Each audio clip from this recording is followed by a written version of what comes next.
AITA for wanting to follow the advice of our family therapist instead of what my dad and his wife wants.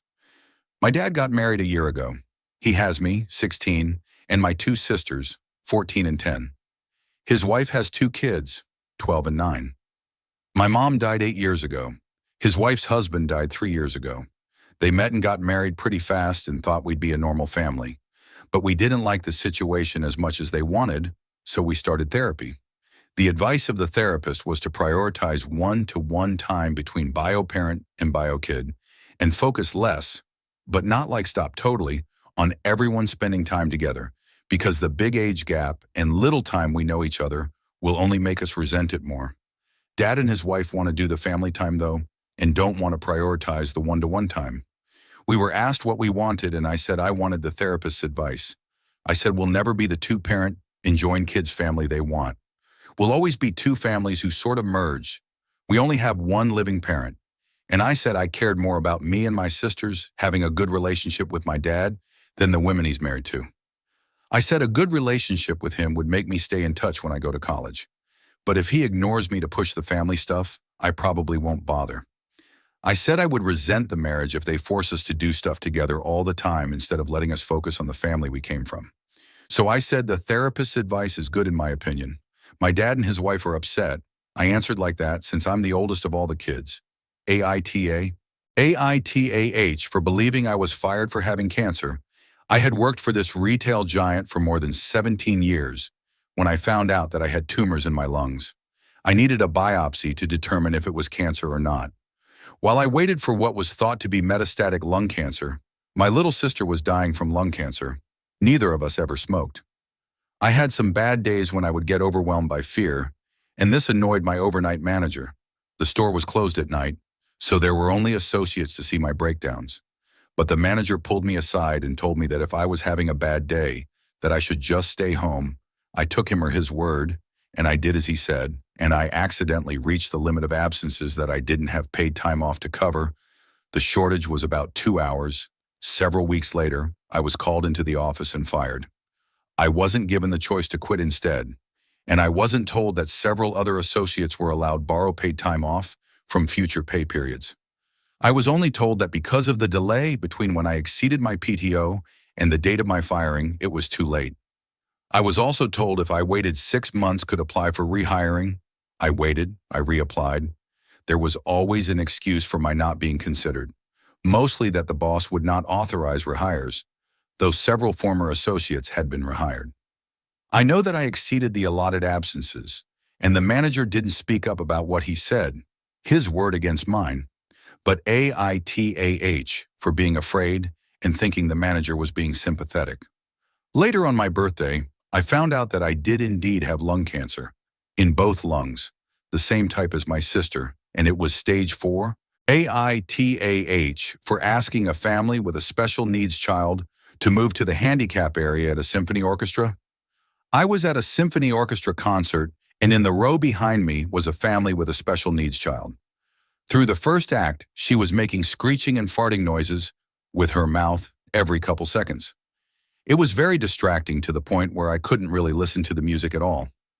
After the first act, I turned back to the father and said, "Hey, I'm glad your daughter's enjoying the show, but it's been pretty distracting, and I'm having trouble enjoying the performance. Do you think you could move to the designated handicap area near the doors, where there were open seats?" Want to emphasize that I did not ask them to leave, nor did I tell an usher that it was bothering me. He got pretty hostile and called me an asshole. I had paid over $100 each for the seats and really wasn't able to enjoy the show at all. On airplanes and in public places, when this happens, I just pop in headphones. But this was a symphony orchestra. All you could do was listen to the music. Maybe I have a heart of stone, but felt like it was a fairly reasonable request. AITAH. AITA for telling my brother that since he didn't vote, he doesn't get to complain. I live in California, so really there was no point in voting since it'll always go blue. My brother voted for everything except president because he thought Kamala was bad. Now he's complaining about Elon and then defunding the VA and other things.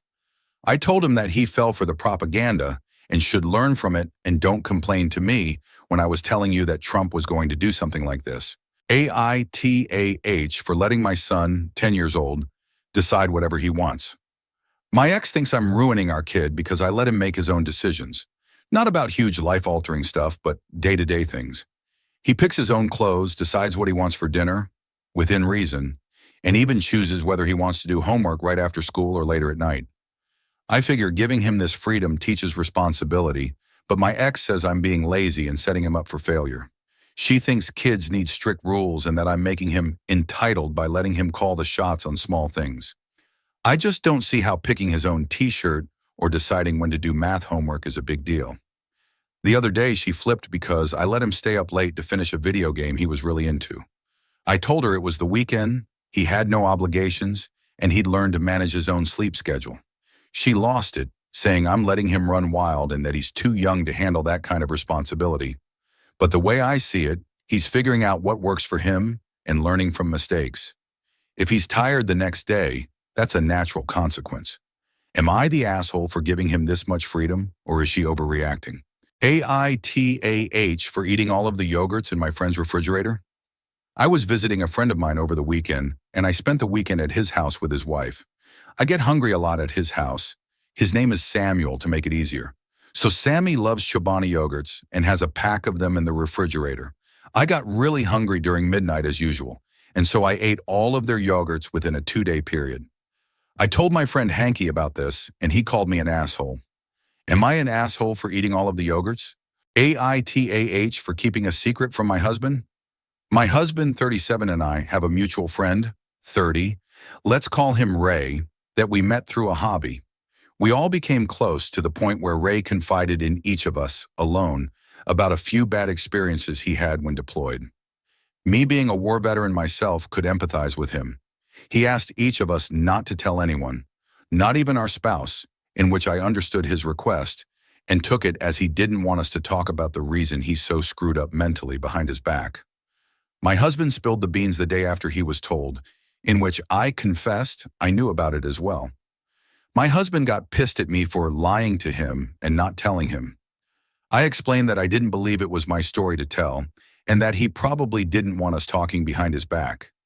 So AITAH for not telling my husband about our friend's personal war experiences after I was told. AITA for not letting my girlfriend have a slice of my birthday cake after what she did last year. Last year on my birthday, my girlfriend, 26F, ate the last piece of my cake while I was at work. Not just any cake, my favorite cake that my mom makes from scratch every year. I had specifically told her I was saving that last slice for when I got home. When I asked her about it, she just shrugged and went, "Oh, I didn't think you'd care." No apology, nothing. I was pretty annoyed but didn't make a big deal out of it. Fast forward to this year, my mom made me the same cake again. My girlfriend asked for a slice and I told her, "Nah, after what happened last year, this one's all mine." She laughed at first, but when she realized I was serious, she got pissed. Said I was being ridiculous and holding a grudge over cake. I told her it wasn't about the cake, it was about her completely disregarding me last time. Now she's barely speaking to me, and a couple of our friends are saying I'm being petty. I don't think I am, though. If she couldn't respect it last year, why should she get any this year? AITAH for siding with my brother-in-law and letting him stay at mine after how he behaved with my father. My father is not a nice man to his family. The only reason I stay in his life is because of my mother. My sister has been dating this guy for around 2 years. A really nice, quiet guy. He's great with her son, etc. Anyway, there was a family gathering and my father had a bit of an issue with my sister's son, tugged his arm and said something. My brother-in-law went over and brought the boy back over with him. I noticed he was checking his arm, he was asking questions, it'd say, and made him laugh. Really nice. When the extended family had gone, my brother-in-law went over to my father and got in his face. He didn't touch him, but even I could feel the tension.